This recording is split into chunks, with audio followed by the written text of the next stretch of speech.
They wanted you to be broken. They didn't want it to look like a fight. Not a war with fists and fury, no. They wanted it to be a quiet surrender. A gentle snapping of your spine. A whisper of defeat they could pretend was a blessing. They wanted you to be shattered, but with a smile, a thank you for the lessons. Because see, they never want to be the villain. They want to be the heroes of your tragedy. The ones who taught you a valuable lesson about humility. They break you with permission. That's the first thing you have to understand. They whisper sweet nothings about sanity and conformity and doing what's right. And you, like a fool, you listen. You let them. You let them chip away at your edges, soften your scars, file down your fangs until you fit neatly into their little box of normal. You let them call it growth, maturity, getting better. They're not breaking you. They're fixing you. Isn't that what they say? But it's all the same shit. They wanted a doll to dress up, a pet to train, a cog to turn. They wanted you to be so damn predictable you were boring. And when you're boring, you're manageable. They love the idea of the phoenix, don't they, rising from the ashes, beautiful, cleansed, reborn. They push you into the fire and then stand back, hands on their hips, waiting for the miraculous resurrection. They love that story. They cling to it because it means they can push you to your limits, burn you to the ground, and still be the good guy when you crawl back.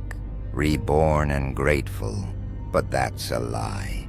It's a convenient fairy tale to make their cruelty feel like a lesson. You weren't a bird meant for fire and flight. You were a bomb, and the biggest joke of all is they didn't push you into the fire to watch you burn. They pushed you in to turn you into something else entirely. What they didn't know is that the phoenix doesn't just rise from the ashes. It uses the ashes to blacken its feathers, and the flame to set its eyes on fire. The phoenix they wanted was a gentle symbol of hope. The one they got was a warning siren wrapped in a grin. They wanted you to survive. You decided to live like a damn catastrophe.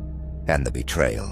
Oh, the betrayal is the greatest gift you'll ever get. They thought it would break you. They thought that gut-wrenching moment of seeing a knife in the back where you expected a hug would make you crumble. But it's the opposite. Betrayal is a spotlight. It illuminates the rot, the lies, the little backroom deals they were making with your soul. They thought they were taking something from you, but they were giving you everything. They were giving you the truth, the raw, ugly, beautiful truth that no one is coming to save you and no one ever was. That every promise was just a whisper on the wind. Every word of support was a loan they expected to collect with interest. Betrayal doesn't break you. It sharpens you. It peels away the layers of naive trust you wore like a shield and leaves you bare, ready to fight. It forces you to look at the world without their soft little lies, without their pretty filters. It's the moment you stop asking for permission to be what you are. And that's when you become something they can't control. A real menace. That's when the laughter starts. Not the kind you share with friends over a drink, but the kind that crawls up from the darkest, filthiest part of your gut. The kind that makes people squirm and step back. The kind that has no humor in it at all. Just a declaration of war. You laugh when they're crying. You smirk when they're shaking. You crack jokes while the whole damn room is on fire. And the look on their faces, that's the real comedy. They expected tears. They expected pleas. They expected you to grovel for some little piece of their pity. But all you gave them was a punchline. And that's the most terrifying weapon of all. Because you can throw stones, you can spit insults, you can even land a punch, but nothing. Nothing makes them more uncomfortable than seeing you find the humor in their malice. When you laugh at them, you're not just saying you're unbroken. You're saying their worst was still not enough. Their best shot was a joke, and now you're going to tell it to the whole damn world. So you turn it all into a show, every single piece of their pathetic little game. The betrayal, the lies, the pain, it's all material. You're the star of a one-person play, and every laugh you drag out of the audience is a nail in their coffin. They wanted you to be a cautionary tale. You became the headline they can't look away from. They wanted a freak to put in a cage.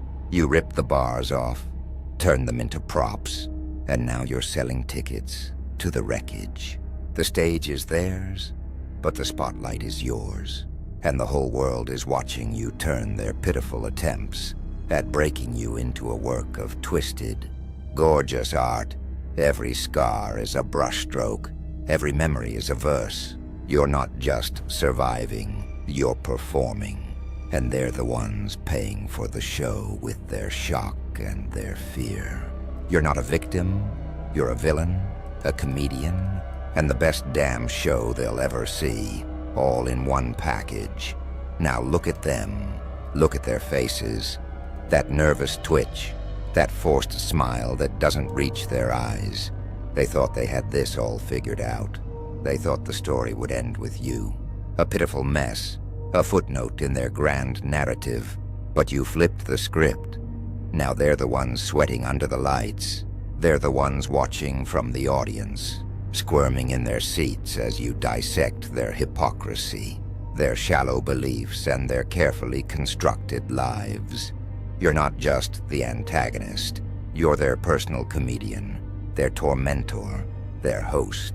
And the more they squirm, the funnier it gets. The more they try to hide, the more you point them out. You're holding up a mirror, and they can't stand what they see. But they can't look away. They wanted a freak.